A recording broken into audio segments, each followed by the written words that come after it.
નમસ્કાર. આંગણવાડી કેન્દ્રોમાં ફરજ બજાવતા આંગણવાડી કાર્યકર બહેનો, આંગણવાડી તેડાગર બહેનો, સ્વાગત છે આપ સૌનું આપણી આ યુટ્યુબ ચેનલ ન્યૂઝ વિથ ભાવેશમાં.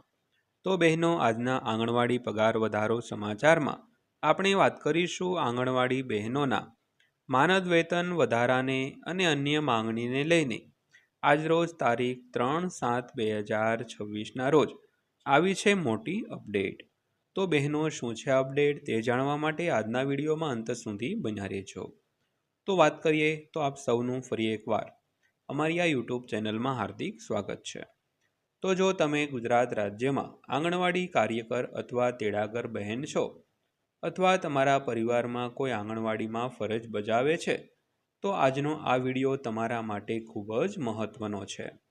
તેથી આ વિડીયોને ખાસ કરીને અંત સુધી જરૂર જોજો, કારણ કે આજે અમે તમને તારીખ 3/7/2026ના રોજ સામે આવેલી માનદ વેતન, ભથ્થા અને અન્ય માંગણીઓને લગતી મહત્વપૂર્ણ અપડેટ વિશે વિગતવાર માહિતી આપવાના છીએ. તો બહેનો, છેલ્લા ઘણા સમયથી રાજ્યભરની આંગણવાડી કાર્યકર અને તેડાગર બહેનો દ્વારા માનદ વેતનમાં વધારો, નિવૃત્તિ બાદ વધુ સારી આર્થિક સુરક્ષા, આરોગ્ય સંબંધિત સુવિધાઓ તેમજ અન્ય વિવિધ લાભોની માંગ કરવામાં આવી રહી છે.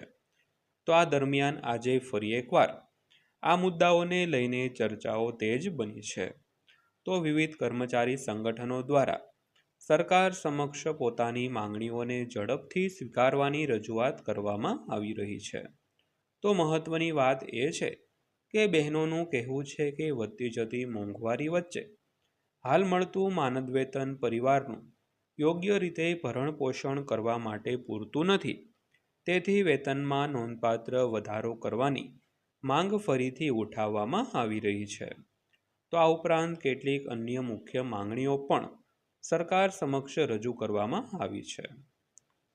જેમ કે માનદ વેતનમાં વધારો, મોંઘવારીને ધ્યાનમાં રાખીને વધારાનું ભથ્થું, નિવૃત્તિ સમયે વધુ આર્થિક સહાય, આરોગ્ય વીમા અને સારવારની વધુ સારી સુવિધા, તેમજ સેવા દરમિયાન મળતી વિવિધ સુવિધાઓમાં વધારો અને લાંબા સમયથી બાકી રહેલા પ્રશ્નોનો ઝડપી નિકાલ.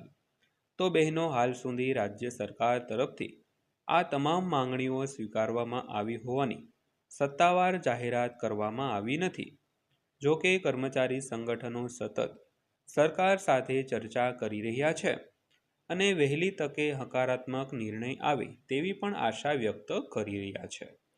તો જો સરકાર તરફથી માનદ વેતન વધારાને લઈને કોઈ સત્તાવાર પરિપત્ર, જાહેરાત અથવા તો નિર્ણય જાહેર કરવામાં આવશે તો તેનો સીધો લાભ લાખો આંગણવાડી કાર્યકર અને તેડાગર બહેનોને મળી શકે છે.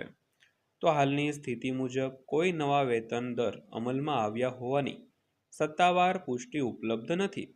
તેથી સોશિયલ મીડિયામાં વાયરલ થતી અફવાઓ પર વિશ્વાસ ન કરો અને માત્ર સરકાર દ્વારા જાહેર કરવામાં આવેલી અધિકૃત માહિતી પર જ વિશ્વાસ કરો. તો અમારી પણ સતત નજર સરકારના નવા તમામ નિર્ણયો, પરિપત્રો અને જાહેરાતો પર છે. જેમ જ કોઈ સત્તાવાર અપડેટ આવશે, અમે સૌથી પહેલાં તેની મહત્વપૂર્ણ અને સાચી માહિતી આપના સુધી પહોંચાડીશું. તો બહેનો, જો તમે ઈચ્છતા હોવ કે આંગણવાડી બહેનોને યોગ્ય માનદ વેતન અને જરૂરી તમામ સુવિધાઓ મળે તો આ વિડીયોને વધુમાં વધુ શેર કરો, જેથી આ માહિતી દરેક સુધી પહોંચે. તો જો તમે હજુ સુધી અમારી આ ચેનલને સબસ્ક્રાઈબ નથી કરી તો અત્યારે સબસ્ક્રાઈબ કરો અને બેલ આઇકોન દબાવી દો, જેથી સરકાર તરફથી આવતી દરેક નવી અને મહત્વપૂર્ણ અપડેટ તમને સૌથી પહેલાં મળતી રહે. તો વિડીયો પસંદ આવ્યો હોય તો લાઈક કરો, તમારો અભિપ્રાય કોમેન્ટમાં જણાવો અને આવા જ વિશ્વસનીય સમાચાર માટે અમારી સાથે જોડાયેલા રહેજો બહેનો.